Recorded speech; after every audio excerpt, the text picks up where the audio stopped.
আমি জান্নাতে যাব। আপনি আমাকে জান্নাতে যাবার আমল বলে দেন তো, আমি জান্নাতে যাব।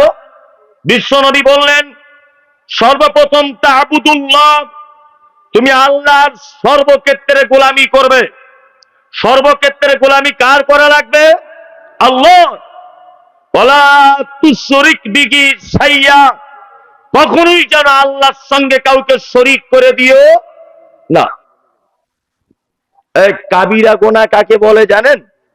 মাঝখানে আর একটা কথা বলে দিই, কাবিরা গোনা, কাবিরা হচ্ছে ওই গোনা যে গোনার ব্যাপারে আল্লাহ তাআলা জাহান্নাম ঘোষণা করেছেন, যে গোনার ব্যাপারে মুহাম্মদ সাল্লাল্লাহু আলাইহি ওয়াসাল্লাম ওই গোনাকারীর প্রতি অভিসম্পদ দিয়েছেন, আর ওই গোনার ব্যাপারে আল্লাহ তাআলা পবিত্র আল কোরআনে বিভিন্ন রকমের আযাবের ভয় দেখিয়েছেন। এই গুনাহগুলোকে কি বলা হয়? কি? কাবিরা গোনা, তাই না? আচ্ছা, আমরা ছোট থেকে একটা ঘটনা শুনছি যে আল্লাহ যারা ঈমানদার তাদেরকে জাহান্নামে যদি দেয়, জাহান্নামে আযাব ভোগ করতে করতে করতে করতে এমন একটা টাইম আসবে তাদেরকে আবার জান্নাতে দেওয়া হবে। শুনেছি না আমরা? হ্যাঁ? আচ্ছা, এবার আপনাকে একটা কথা বলি, জাহান্নাম থেকে মুক্তি পাবে কারা? মুক্তি পেয়ে জান্নাতে যাবে কারা?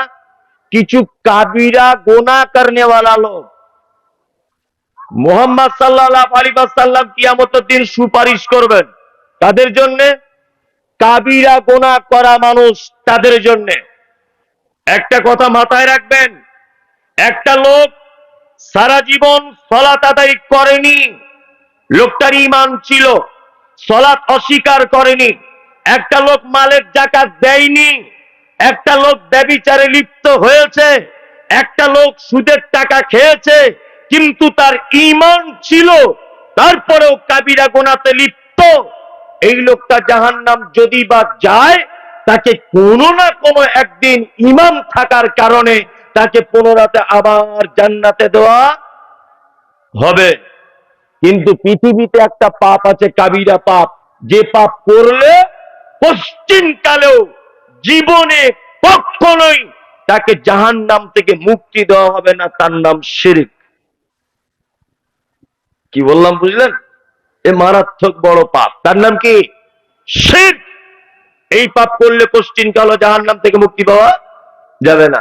এই যে লাল সুতো, কালো সুতো, তাবিজ, গাছ বাঁধা, মাজারের সেজদা, গাছতলাতে সেজদা, ওই মাজারে গিয়ে মানত, এইরকম করা অবস্থায় যদি কেউ মারা যায়, তার থাকার জায়গা জাহান্নাম। আল্লাহ তাআলা নবী বলছেন, ওয়ালা তুশরিক বিহি শাইয়্যা ওয়া তুকিমুস সালাতিল মাকতুবাতা, তুমি যদি জান্নাত যেতে চাও তাহলে তুমি অবশ্যই সালাত আদায় করো, নামাজ পড়ো। এই যারা বসে আছি 5 ওয়াক্ত সালাত আদায় করি তো?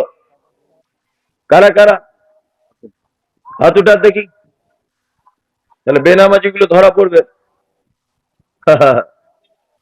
তার মানে অনেক লোক আছে নামাজ পড়ে না, তাই না? অনেক জায়গাতে জলসা হচ্ছে। কি জলসা? গতকালকেও বলে এসেছি, বলছে মসজিদের উন্নতি করবে। মসজিদের কি কাজ বাকি আছে? না মার্বেল পাথর লাগাতে হবে, বুঝলেন তো? আর 4 জন লোক দেখছি এইখানে বসে বসে টাকা গুনছে, ক্যাচ ক্যাচ ক্যাচ ক্যাচ করে। আজি ভাই, আপনারা কারা? আমরাই মেন দায়িত্বে আছি, আরে করে বুঝুন।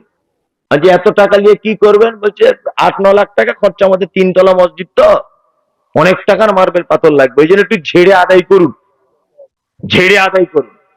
আচ্ছা বলুন তো, মার্বেল মসজিদে নামাজ পড়লে নেকি বেশি, না মাটির মসজিদে পড়লে নেকি বেশি? সমান। কে? সমান, তাই না? এখন মসজিদ উন্নতি কল্পে টাকা গুনছে কারা? 3 জনকে বলছি, ভাই আপনাদের কই নামাজ টামাজ পড়ছেন তো? বলছে চেষ্টা করছি। কি হয়েছে? বলছে চেষ্টা করছি।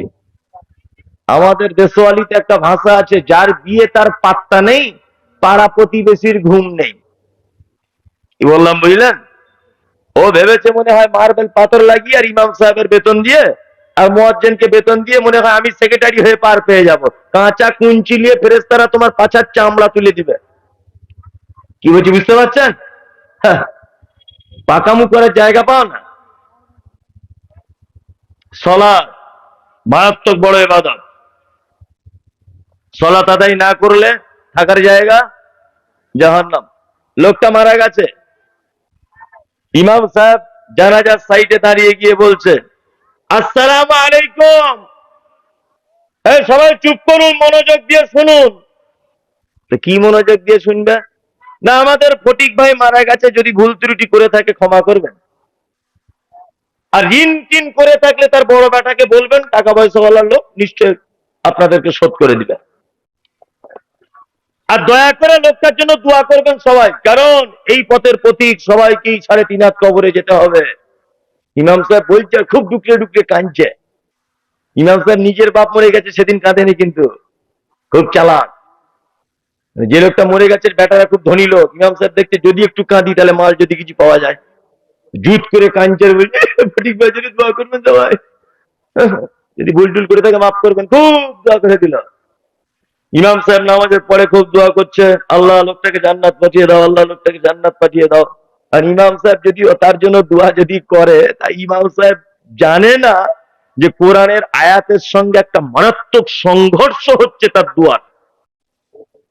আল্লাহ কি বলছেন? আল্লাহ বলছেন, মা সালাকাকুম ফি সাকার ক্বালু লাম নাকু মিনাল মুসাল্লিন। একজন সাকার নামক জাহান্নামীকে জিজ্ঞাসা করা হবে, এই তুমি কেন জাহান্নামে এসেছো হে?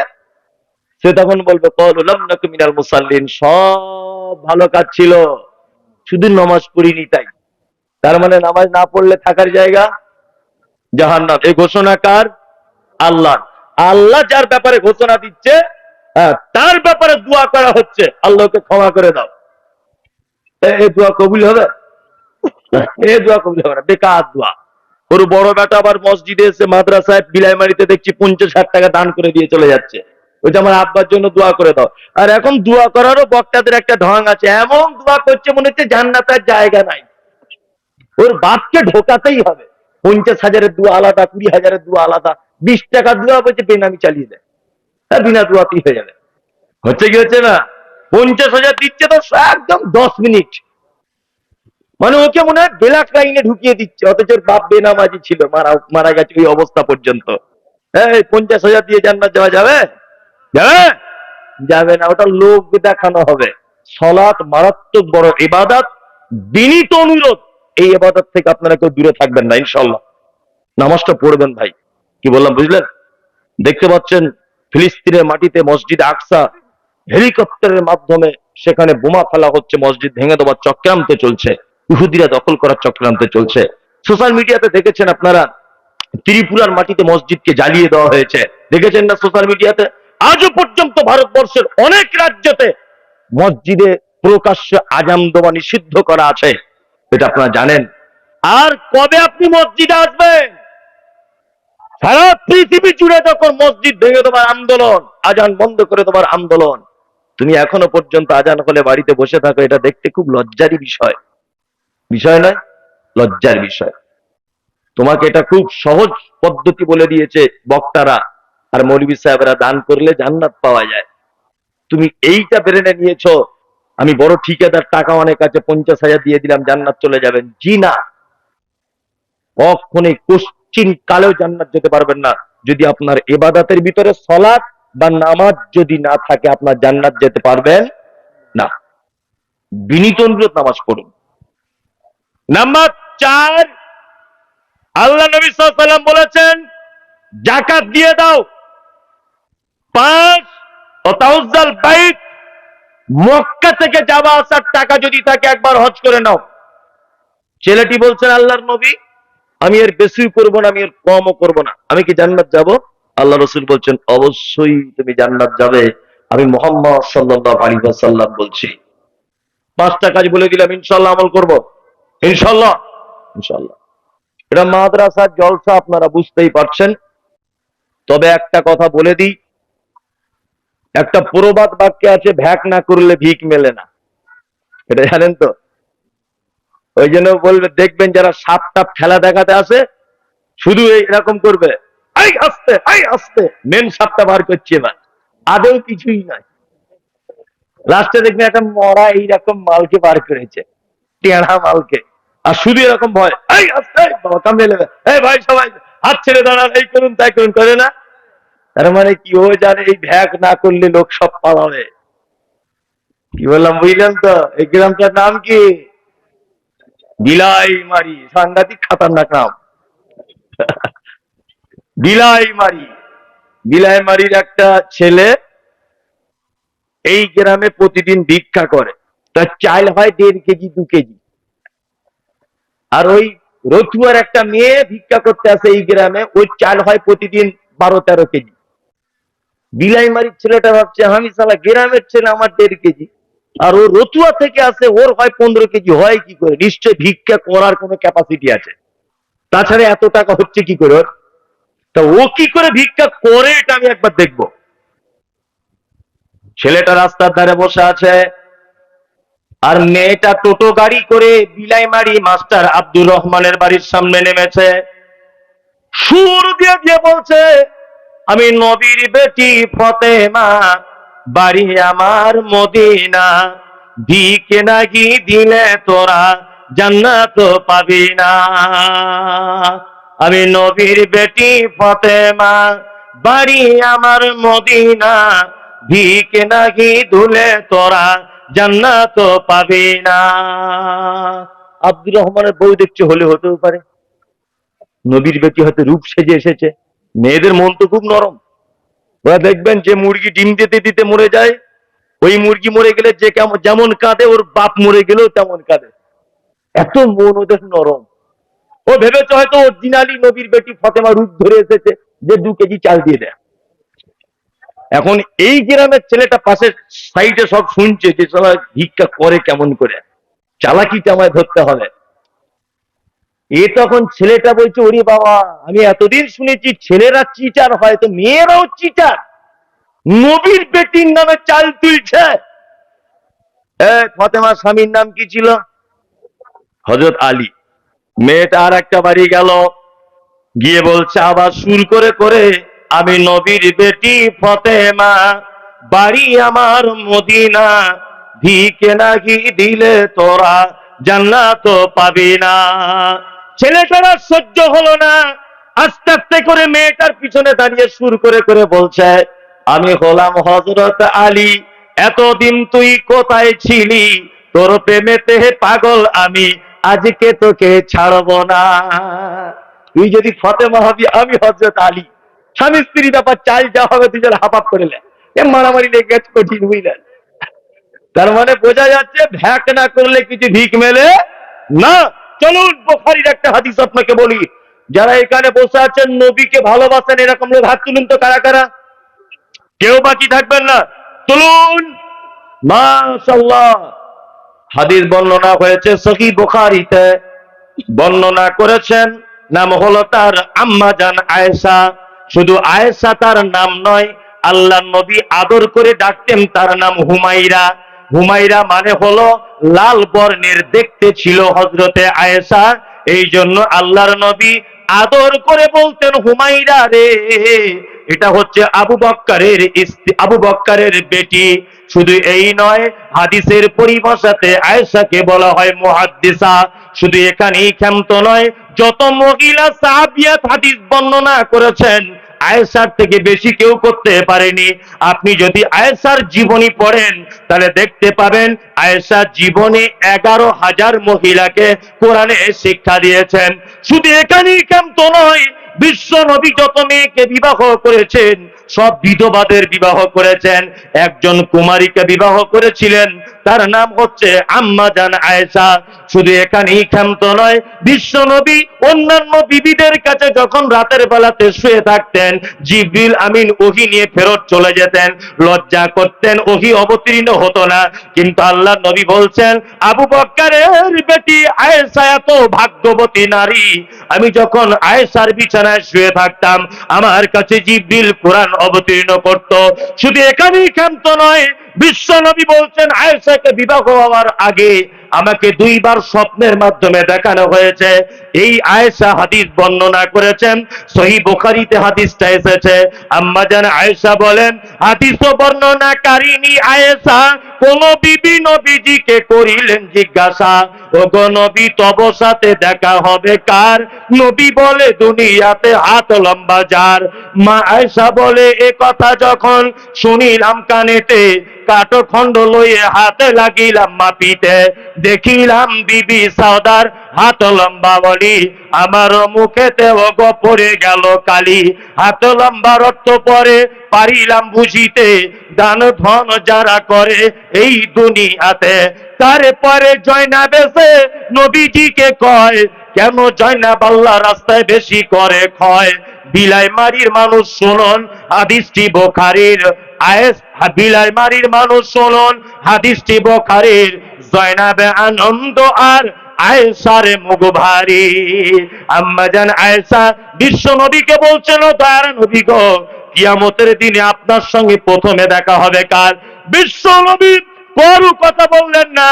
হাসান হুসাইন ফাতেমা আয়েশা খাদিজা কারো কথা বললেন না।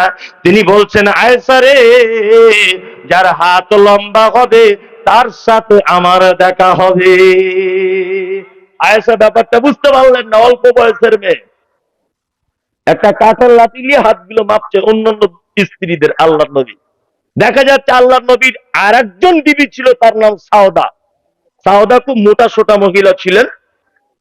তা সাউদার হাতটা খুব লম্বা। তা আয়েশা তখন আল্লাহ রসুলকে বলছেন, আল্লাহ রসুল, তাহলে আমি আয়েশা আপনাকে এত ভালোবাসি, কিয়ামতের দিন আপনার সাথে দেখা হবে না? আল্লাহ রসুল তখন বলছেন, আয়েশা খেপি কোথাকারে, এরকম হাত লম্বা নাই। যারা দানের ব্যাপারে হাত লম্বা করে দেয়, আমি মুহাম্মদ সাল্লাল্লাহু আলাইহি ওয়াসাল্লাম কিয়ামতের দিন প্রথমে ওই লোকটার সাথে দেখা করব। ভাবতে পারা যায়? যদি বলছেন মৌলী সাহেব আপনি তো বেশ ঘুরে ঘুরে ঠিক লাইন এলেন, তার মানে এবার কিছু মাল করি চাইবেন। হ্যাঁ, জি অবশ্যই শুনিয়ে না, তোমার সবার নাম বলতে হবে। মোটা দান ওমর ফারুক, পিতা জালালউদ্দিন, টিকলি দর নাকি টিকলি চর 15,000। সাদিক পিতা নুরশেদ আলী 10,000। রহমত আলী শাহজাহান 10,000। আইনুল হক 10,000। ফজল মৌলানা মোবারক বাবলাবুনা 6,000। মিঠু জয়নাল, হ্যাঁ ঠিক, আমি ওটাই চাইছি। এই ভাই আপনারা চলে যাচ্ছেন কেন? দুটো লোক উঠবেন, এর চাপ যাদের খুব চাপ লেগেছে উঠবেন, আর যাদের বিড়ি টিড়ি নেশা টেশা আছে, যদি মনে করেন যে একেবারে আর থাকা যাচ্ছে না, তাহলে হয়তো যেতে পারেন। তবে ওটা যে হালাল এটা বলবো না, ওটা হারাম। কিছু মানুষ তো আছে আর ওই হারাম না খেলে হজম হয় না, তাই না? আপনারা উঠলে চলে আসুন, আবার বক্তা রয়েছে আর একজন। বিনীত অনুরোধ আপনাদের কাছে যে আপনারা আমার হাতে 2-5 হাজার 10,000 বলবো না, 1-2 হাজারও যদি পারেন তাহলে আমার হাতে দেন। আমি মুসাফির মানুষ, আপনার জন্য দোয়া করব। দেন, মাদ্রাসা দিনের কাজ হবে, দেন। 2-5 হাজার যদি থাকেন এখানে কেউ, আমি তো জানি না, আর আমি ভালো আদায় করতেও পারি না, ওই জন্য আপনাদের কাছে অনুরোধ যে একজন মানুষ এখান থেকে উঠে একটু দয়া করে বলুন যে আমি 1,000 বা 2,000 বা 3,000 দিব মাদ্রাসাতে। একটা লোক বলুন। কত? 10,000? ও 1 লাখ 1.5 লাখ 2 লাখ, মানে আমি বোকা লোক ছাড়া আর কিছু নাই। ও 2 লাখ